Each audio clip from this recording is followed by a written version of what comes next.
여러분 안녕하십니까? 인터넷 필그림 교회 김홍기 목사입니다. 오늘은 1월 7일, 한국은 8일이 되었습니다. 그리스도의 가난이 성도의 부요가 되다, 이런 제목으로 오늘 말씀을 전하겠습니다. 예수 그리스도께서 가난해 주셨습니다. 그것이 우리에게 부요가 되었습니다. 고린도후서 8장 9절에 보면은 우리 주 예수 그리스도의 은혜를 너희가 알거니와 부요하신 이로써 너희를 위하여 가난하게 되심은 그의 가난함으로 말미암아 너희를 부요하게 하려 하심이라. 여기 두 가지 단어가 대조를 이루고 있습니다. 가난과 부요, 그리스도와 예수님과 우리. 가난과 부요. 자, 여기 예수님이 가난해 주셨다고 했는데, 예수님이 여기에 가난해 주신 것은 물질적으로, 재정적으로 가난한 그런 삶을 사셨다고 하는 그런 의미가 있습니까? 네, 그 어거스틴 같은 분이 그렇게 해석을 했습니다. 예수님이 가난하셨다. 그래서 우리도 예수님의 가난을 본받아 가난하게 살아야 한다. 네, 그렇게 믿고 있는 사람들이 많이 있습니다. 네, 그래서 일부러 가난을 가난한 삶을 추구하는, 그것이 자기의 예수님을 따르는 그런 길이다. 주님을 본받는 그런 영성이다. 그렇게 생각하는 분들이 있습니다. 항상 우리는 전통이나 어떤 사람이나 어떤 단체나 이런 것이 기준이 아니죠. 우리는 항상 이 성경 말씀이 기준입니다. 그게 바른 신앙입니다. 우리 성경에서 예수님께서 물질적으로 가난하신 것이 사실이었나, 이걸 먼저 우리가 생각해 보겠습니다. 네, 우리가 누가복음 2장에 보면 예수님이 탄생하실 때 베들레헴에서의 그 모습을 여기에 묘사하고 있습니다. 첫 아들 낳아서 강보로 싸서 구유에 누였으니 이는 여구 안에 있을 곳이 없음이러라. 네, 그 말구유에 예수님이 이렇게 놓이셨으니까 얼마나 참 비천한 그런 그 묘사가 아니겠습니까? 네, 누가가 여기에 그렇게 묘사를 했지만 이렇게 말구유에 놓여 있는 것은 가난하기 때문이 아니라 여기 보니까 여구 안에 있을 곳이 없음이러라, 그렇게 말씀을 했습니다. 그 여구 안에 방으로 들어갈 수가 없으니까, 방이 없으니까 말구유에 이렇게 예수님이 강보로 쌓여서 이렇게 누이셨던 겁니다. 가난하기 때문이 아니라 여기 여구 안에 있을 곳이 없기 때문입니다. 그 베들레헴에 이 호적을 하기 위해서 산지 사방에서 이 베들레헴 고향을 찾아온 사람들이 너무 붐비기 때문에 여관을 찾을 수가 없었습니다. 그래서 마구간을 갖고 말구유에 예수님이 누이셨던 겁니다. 그러니까 이것은 가난이 아니라 너무 붐비는 상황을 여기에 말씀한 것이다. 여기서 가난을 찾으면 잘못이다 하는 것입니다. 네, 그렇지만 이 말씀 보게 되면 아기를 주께 드리고 예수님을 이제 하나님께 드리고 성전에서 지금 예를 행하는 것입니다. 제사 드리는 것입니다. 또 주의 율법에 말씀하신 대로 산비둘기 한 쌍이나 혹은 어린 집비둘기 둘로 제사하려 함이더라. 네, 양으로 이렇게 제사를 드리는데, 좀 있는 사람들은 제사를 드리는데, 여기 산비둘기 한 쌍, 뭐 이렇게 비둘기로 우리 양을 대신하는 것은 재정적으로 넉넉하지 못하기 때문에 이렇게 하는 것입니다. 이게 허용이 됐습니다. 여기 산비둘기로 이렇게 제사를 드리는 거 보면 예수님이 뭐 아주 가난하신 그런 예수님의 가족이 가난한 그런 상황은 아니지만 부유한 가정도 아니었다, 우리가 이렇게 볼 수가 있습니다. 네, 아주 극심하게 가난해서 예수님이 그냥 말구유에 이렇게 놓이신 그런 것도 아니고, 또 그렇다고 아주 유복한 돈이 넉넉한 그런 예수님의 가정도 아니었다. 이 말씀에 보게 되면은 이 사람이 마리아의 아들 목수가 아니냐. 예수님이 이제 고향 땅으로 돌아가셨습니다. 나사렛에 계시면서 주일날 여러분이 보시는 이 사진의 배경은 유대인 회당 회당입니다. 이 회당에서 이제 말씀을 전하시니까 사람들이 수군거렸습니다. 이 사람이 마리아의 아들 목수가 아니야? 네, 그렇게 얘기하면서 예수님을 믿지 않고 배척하고, 그래서 예수님이 여기에서 이들의 이런 그 믿지 않음을 이상히 여기셨다는 말씀이 나오는데 그 대목입니다. 이 사람이 마리아의 아들 목수가 아니냐? 예수님은 그 당시에 목수의 생활을 하셨습니다. 그러니까 기술을 가지고 계신 거예요. 네, 그 아무 일도 하는 일이 없어서 진짜 쪼들리고 가난하고 그런 이 재정적인 형편은 아니었습니다. 목수였으니까 기술자니까 먹고 살만 하죠. 네, 기술자로서 극빈자는 아니었다고 하는 것입니다. 그래서 예수님이 아주 정말 가난하게 극빈자로 사셨으니까 우리도 그 뒤를 따라, 그건 성경을 따라하는 게 아닙니다. 그건 어떤 전통을 따라하는 것이죠. 전통을 따라서는 안 됩니다. 성경을 우리가 따라가야 되겠습니다. 또 예수님께서 이런 말씀하셨죠. 여우도 굴이 있고 공중의 새도 집이 있으되 인자는 머리 둘 곳이 없도다. 예수님이 이제 전도하면서 그 이스라엘 땅을 다니실 때, 그러니까 순회 설교자로 이렇게 사역 활동을 하실 때 머리 둘 곳이 없다 이렇게 말씀을 했습니다. 이것은 극심한 가난, 들어가서 이렇게 그 밤이 되면 머물 곳도 없을 정도로 그렇게 돈이 없어서 그 여유가 없어서 이제 방을 얻지 못하고 이런 것이 아닙니다. 순회 설교자로서 그 때로는 이 동네에서 그 다음은 저 동네로, 그 다음은 저 동네로 이렇게 계속 순회한다고 하는 게 참 피곤한 일이죠. 머리 둘 곳이 없다. 어떤 정착해 있는 것이 아니다는 그런 뜻이지. 이게 가난해서 그 낭을 얻으시지 못해서 그냥 나무 밑에서 이렇게 주무시고 그냥 이렇게 그 새벽 이슬을 맞으시고 그런 것으로 해석을 하면 지나친 것입니다. 네. 순회 설교자로서의 대가를 지불하시는 것이죠. 전에 어떤 제 아는 목사님이 한국의 부흥사이셨는데 미국으로 오셨어요. 그래서 이제 어떤 큰 교회에서 이제 설교를 하시는데 제가 거기 이제 미국에서 공부할 때 참석했습니다. 그 목사님이 하시는 말씀이 이렇게 그 나와서 설교를 하게 되면 호텔, 모텔 이런 데 들어가 설교를 하게 되는데 좋다고 그래도 그 호텔 방에 퀴퀴한 냄새도 나고 여기 자기 집만 못합니다. 그렇게 말씀하는 걸 들었습니다. 네, 그런 식으로 우리가 이해하면 됩니다. 네, 그 다음에 이제 그 후에 예수께서 각 성과 마을에 두루 다니시며 하나님의 나라를 선포하시며 그 복음을 전하실 때 12제자가 함께 하였고 12제자와 함께 전도하고 계십니다.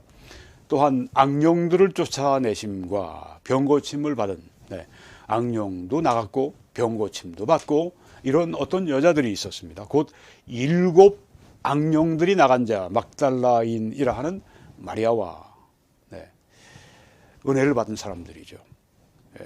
악령들이 우리 성경에 귀신들이라고 이렇게 번역도 합니다만은 들어가 있어서 계속 그 사람을 괴롭히는데 예수님으로 말미암아 쫓겨나고 해방을 받았습니다. 병으로 말미암아 고통당하고 힘들고 그러는데 예수님이 그 병을 치료해 주셨습니다. 네. 그 중에 이제 무려 7 악령이 7 귀신이 들어와서 진짜 힘들게 살던 막달라 마리아도 이렇게 치유를 받았습니다. 그뿐이 아니라 헤롯 왕의 청지기 구사의 아내 요한나와 고위직에 있는 사람의 부인이죠. 또 수산나와 다른 여러 여자가 함께하여 자기들의 소유로 그들을 섬기더라. 그들은 예수님과 12제자를 말하는 것이죠. 네, 이렇게 은혜를 받은 사람들이 그 다음에 받은 은혜를 좀 갚고 싶으니까 자기들의 가지고 있는 재산을 이제 사용해서 전도 여행을 하시는 이 예수님과 일행을 이렇게 섬겼다고 했습니다. 네, 그래서 인자가 머리 둘 곳이 없다 하는 말씀은 가난에 대한 말씀이 아니다. 네, 그것은 이제 다니면서 설교하시기 위해서 치르시는 대가를 말씀하신 것이고 이렇게 순회 설교하실 때는 이처럼 그 은혜 받은 사람들이 섬겨 드렸기 때문에 그렇게 가난하게 이렇게 구차하게 그렇게 그 선교 여행하신 게 아니다고 하는 거죠. 또 그들이 길 갈 때 예수께서 한 마을에 들어가심에 마르다라 이름하는 한 여자가 자기 집으로 영접했다. 자, 여기에 보면 이 동네에서는 마르다가 예수님이 오신 걸 보고 그 집으로 영접해서 이제 마리아와 함께 예수님을 음식 대접도 해드리고, 네, 그렇게 예수님의 일행을 그렇게 섬겼습니다.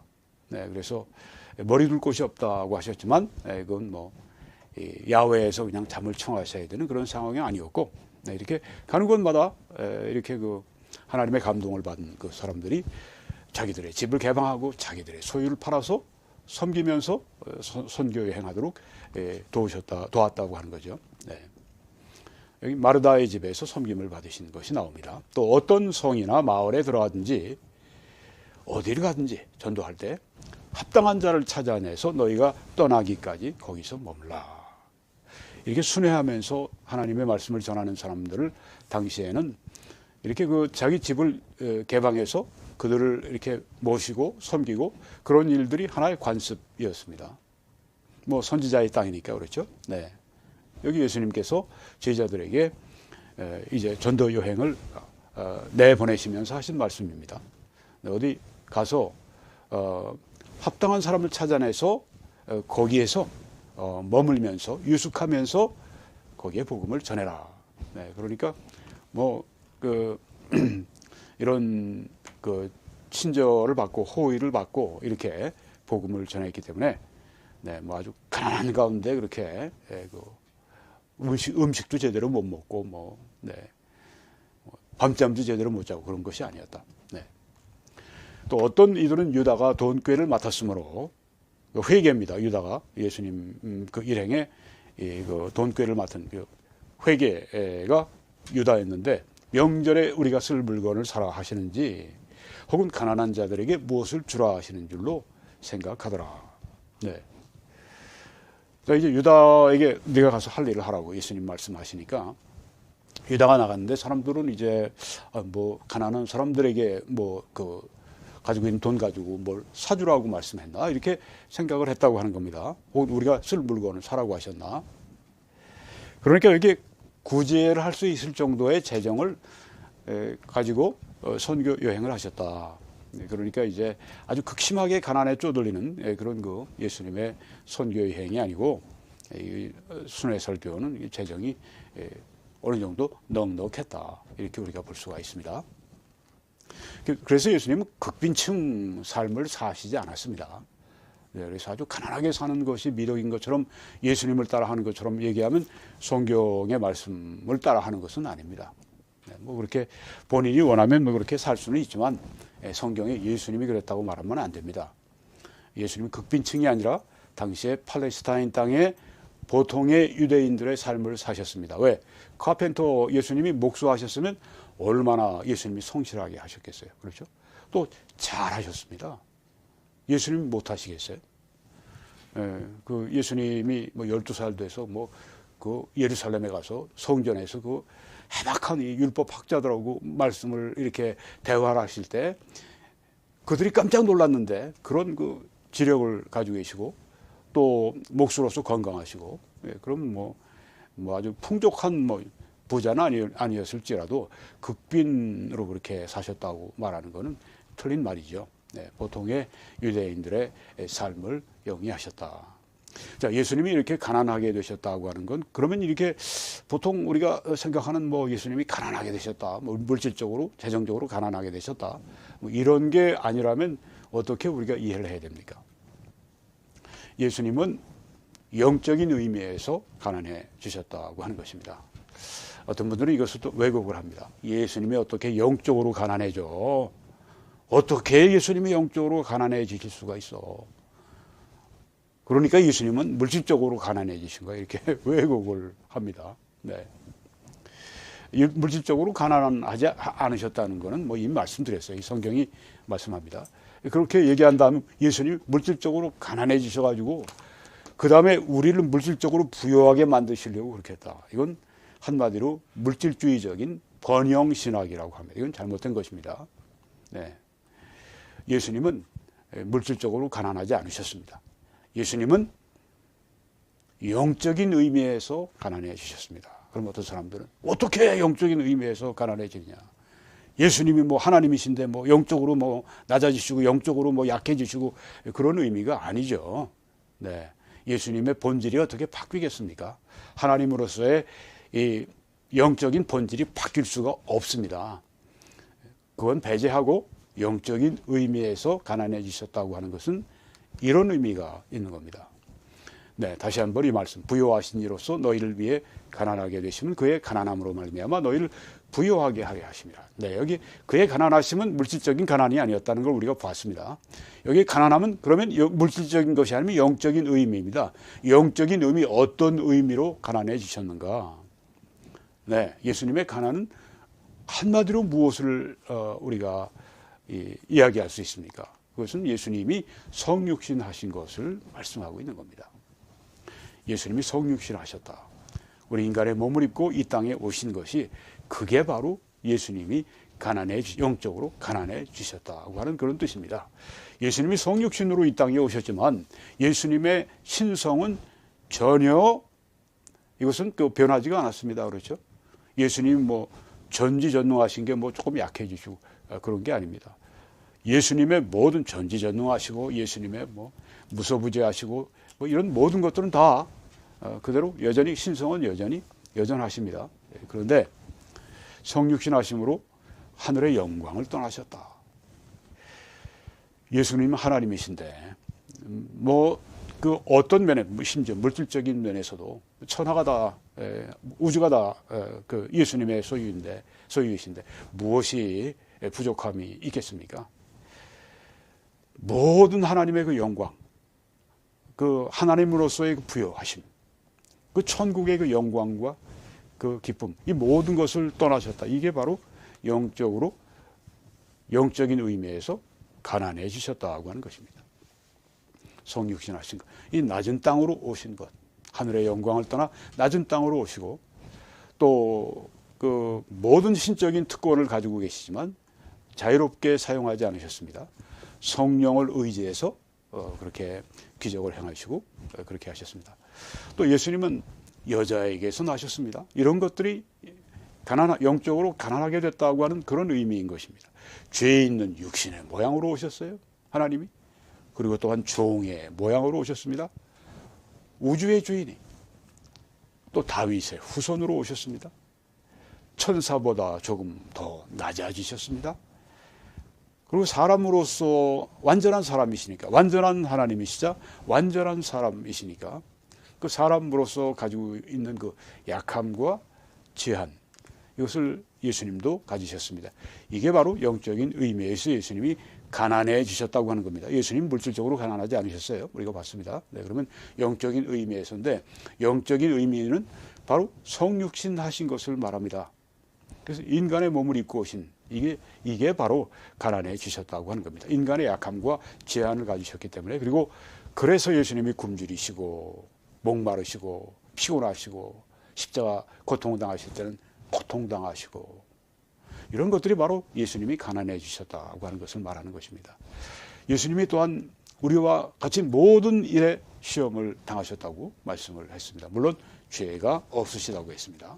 이런 것도 예수님이 가난해지셨다고 하는 것을 말하는 것입니다. 예수님은 또한 죽음에 이르시기까지 순종하셨습니다. 십자가의 죽음을 맞이하실 때까지 순종하셨습니다. 바로 이런 것들이 예수님이 가난해지셨다. 하늘의 영광을 떠나서 이 땅에 오셔서 이런 모든 일을 이렇게 경험하신 것은 이게 바로 예수님이 가난해지셨다고 하는 것입니다. 물질적으로 가난하신 건 아닙니다. 영적인 이런 의미에서, 성육신의 의미에서 예수님이 가난하게 되셨다. 자, 그래서 예수님이 가난하게 되셨습니다. 그것은 왜 그렇게 하셨느냐? 그것은 우리를, 성도를 부요하게 만드시기 위해서 그랬다고 성경에 말씀하죠. 그의 가난함으로 말미암아 너희를 부요하게 하려 하심이라. 예수님이 그렇게 성육신 하셔서 가난해 주셔서 우리는 어떻게 됐는가? 부요하게 되었다고 하는 말입니다. 자, 이 성도가, 우리가 부요해졌다. 이것을 한마디로 표현하면 무엇이 될까요? 예수님이 성육신으로 가난해 주셔서 우리는 부요해졌다. 이것은 구원과 관련된 여러 가지 복들을 우리들에게 주신 것을 말합니다. 예수님이 성육신하셔서 결국은 우리들에게 구원해 주시고 또 구원 안에 포함되어 있는 여러 가지 복들을 주신 것이 우리에게는 부여가 되었다. 그런 말씀이라고 하는 겁니다. 그래서 에베소에서는 찬송하리로다. 하나님 곧 우리 주 예수 그리스도의 아버지께서 그리스도 안에서 하늘에 속한 모든 신령한 복을 우리에게 주셨다. 하늘에 속해 있는 모든 하늘 안에 있는 모든 이 영적인 축복이 우리에게 주어졌다. 이게 바로 우리가 부여하게 된 것입니다. 이제 거기에는 이제 죄사함이 포함이 되어 있죠. 그리고 속량이 포함이 되어 있습니다. 우리의 모든 죄의 값을 예수님이 다 갚아주신 것. 속죄가 포함이 되어 있습니다. 우리가 받아야 될 하나님의 진노를 예수님이 다 받으셔서 하나님의 진노가 풀어졌습니다. 그리고 의롭다함을 또 예수님이 우리들에게 주셨습니다. 한 번도 죄를 범죄한 것처럼 그런 신분으로 바꾸어 주셨습니다. 이게 영적인 부여죠. 또 하나님과 전에는 원수가 되었는데 하나님과 화목하게 되었다고 했습니다. 하나님과의 평화를 이루게 됐습니다. 물론 하나님의 평화도 주어지게 됩니다. 하나님과의 평화, 그리고 우리에게 오는 심령에 오는 하나님의 평화, 그리고 하나님의 자녀가 되었습니다. 예수 그리스도로 말미암아 또 우리는 믿음으로 말미암아 하나님의 자녀가 되는 영적인 복을 받았습니다. 그리고 우리는 예수님의 형상을 닮아가는 그런 복과 은혜를 받았습니다. 우리는 죄와 세상과 마귀에 대해서 싸워 승리할 수 있는 그런 힘을 우리가 영적인 은혜를 받습니다. 그리고 우리의 몸이 나중에 완전한 몸, 부활의 몸, 영의 몸, 썩지 아니할 몸, 그런 영광의 몸으로 그렇게 바뀌게 되는 그런 그 영화의 그런 복을 우리에게 주셨습니다. 성령을 믿는 자들 안에 주셔서 성령이 항상 계시고 떠나지 않으시고 또한 그들에게 충만하게 하시는 은혜를 주십니다. 우리가 기도할 때 어떻게 기도할 바를 알지 못할 때 성령이 우리 안에서 간구해 주신다고 했습니다. 그 복을 받았습니다. 또 성령께서 우리가 어디로 가야 할지 어떤 결정을 해야 될지 모를 때 우리가 그 성령의 인도를 구하면 우리에게 인도해 주시는 우리 삶의 나침반이 되어 주시는 그 은혜를 받았습니다. 성령의 또한 열매, 사랑, 희락, 화평, 오래 참음, 자비, 양선, 충성, 온유, 절제와 같은 아름다운 인격의 열매를 우리 안에 우리가 성령께 순복하고 성령께 의지하고 기도할 때 성령의 열매가 나타나게 하셨습니다. 또한 성령의 능력, 권능을 우리에게 주셔서 복음 전하고 우리에게 주신 은사를 따라서 그렇게 열매를 맺도록 해 주셨습니다. 성령의 은사를 주시고 또한 우리가 그 은사를 따라 섬길 수 있는 복을 주셨습니다. 그리고 섬길 때 하나님께서는 축복을 주시고 상급을 주시는 그 복을 우리가 이 구원 안에서 받은 것입니다. 그리고 우리는 이제 하나님 앞에 기도할 수 있습니다. 너희가 무엇으로 기도하든지 내가 시행하리라고 말씀을 했는데요. 기도할 수 있는 특권, 그리고 그 기도의 응답을 받을 수 있는 그 복을 우리가 받은 것입니다. 그리고 하나님의 말씀을 읽을 때 이제는 우리 안에 거하시는 성령이 깨닫게 해주시는 그 성령의 조명이라고 합니다. 그래서 이 말씀을 통해서 우리가 삶의 인도를 받을 수 있는 복을 또 우리가 받은 것입니다. 이것이 바로 예수님이 가난해 주셔서 성육신 하심으로 가난해 주셔서 우리가 받은 하늘에 속한 모든 신령한 복 가운데 속해 있는 것입니다. 예수 그리스도와 믿을 때 우리가 영적으로 연합이 되게 하셨습니다. 그래서 우리는 또한 교회 안에 한 일원이 되게 하셨습니다. 그래서 수많은 형제와 자매들, 교회를 우리가 또한 얻는 그런 축복을 받았습니다. 앞으로 천년 왕국의 복된 삶을 누리는 그런 축복을 받았습니다. 그리고 천국의 영광스러운 삶을 누리는 복을 우리는 받았습니다. 그리고 영원한 생명을 받았고 하나님의 영광을 위해서 매일매일 살아가는 그런 목적이 영광스러운 목적을 위해 사는 삶이 되었습니다. 그리고 우리는 이 세상에 살 때 하나님의 능력으로 빛과 소금의 삶을 살 수 있는 복을 받았습니다. 그리고 예수님은 그것을 풍성한 삶이라고 말씀했습니다. 또한 우리는 모든 필요가 채워지는 삶을 살도록 그렇게 은혜를 받았습니다. 나의 하나님이 그리스도 예수 안에서 그 영광 가운데 그 풍성하신 대로 너희 모든 쓸 것을 채우시리라. 이 빌립보 4장 19절의 약속인데요. 그렇습니다. 하나님이 뭐 어떤 때는 사도 바울도 복음 전하시다가 굶주리신 때도 있었고 뭐 잠을 못 주무신 때도 있었고 그런 특별한 때도 있었지만 일반적으로 항상 그의 필요가 늘 채워지는 삶을 살았습니다. 물론 예수님은 더 말할 것도 없고요. 우리도 하나님께서 우리의 모든 필요를 채워주시는 삶으로 그 축복으로 우리가 인도함을 받았습니다. 그리고 우리의 삶이 모든 선한 일을 위해서 거듭났다고 했는데 바로 그 모든 선한 일을 위한 삶이 되었다고 하는 것입니다. 그리고 우리에게 일어난 여러 가지 모든 것들, 그중에는 불행도 있고 그중에는 또한 고통도 있고 여러 가지 뭐 좋은 것, 나쁜 것 뭐 다 포함해서 그 모든 것이 결국은 다 선이 되게 만들어 주시는 이런 기가 막힌 삶을 우리가 받은 것입니다. 그리고 또한 우리는 하나님께 바치는 삶을 받았습니다. 여러분, 이렇게 우리가 예수님이 우리 때문에 가난해 주셔서 그의 은혜로 우리가 믿음으로 우리가 이런 부요함에 이르게 됐는데요. 우리가 받고만 있을 것이냐? 그렇지 않다고 하는 것입니다. 우리가 받았으니 예수님의 본을 받아서 우리도 이제는 다른 사람을 부요케 하라고 하는 것이 오늘 이 본문의 말씀에 나와 있는 것입니다. 오늘 이 예수님이 가난해 주시고 우리가 부요하고 이것은 우리가 뭐 받은 은혜 감사하고 할렐루야 여기서 끝나는 것이 아니라 바로 이 성경 구절 우리가 봤던 이 성경 구절은 예수님이 가난하고 우리가 부요하게 되고 이런 것들은 바로 마게도니아 성도들이 지금 그 극심한 가뭄 가운데 극심한 재정적인 어려움 가운데 빠져 있는 성도들을 돕기 위해 마게도니아인들도 힘든데 그들이 자기 희생을 해서 더 어려운 예루살렘에 있는 형제 자매들을 위해서 헌금하고 그걸 바치는 은혜라고 이 성경에 말씀을 했는데 은혜라고 했습니다. 네.